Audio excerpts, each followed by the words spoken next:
वाशिम शहरात petrol diesel टंचाईबाबतच्या अफवांनी अचानक उचल घेतल्याने मंगळवार आणि बुधवारी पेट्रोल पंपावर अभूतपूर्व गर्दी उसळली. आखाती देशांतील युद्धस्थितीच्या पार्श्वभूमीवर इंधन पुरवठा खंडित होईल अशी भीती निर्माण झाल्याने अनेक वाहन चालकांनी गरजेपेक्षा अधिक इंधन भरण्यासाठी पंपाकडे धाव घेतली. परिणामी शहरातील प्रमुख पंपावर सकाळपासूनच दुचाकी आणि चारचाकी वाहनांच्या लांबलचक रांगा लागल्या. काही ठिकाणी साठा तात्पुरता संपल्याने वितरण बंद ठेवावे लागले, तर काही पंप दिवसभर बंद राहिल्याने उर्वरित पंपावर ताण अधिक वाढला.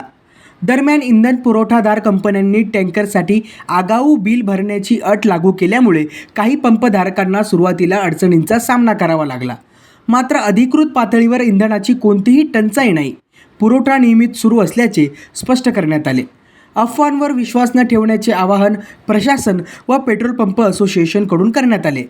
तरी भीतीमुळे वाढलेली मागणी आणि वितरणातील तात्पुरते अडथळे यामुळे गेल्या 2 दिवसात शहरातील इंधन व्यवस्थेवर ताण निर्माण झाल्याचं स्पष्टपणे दिसून आले.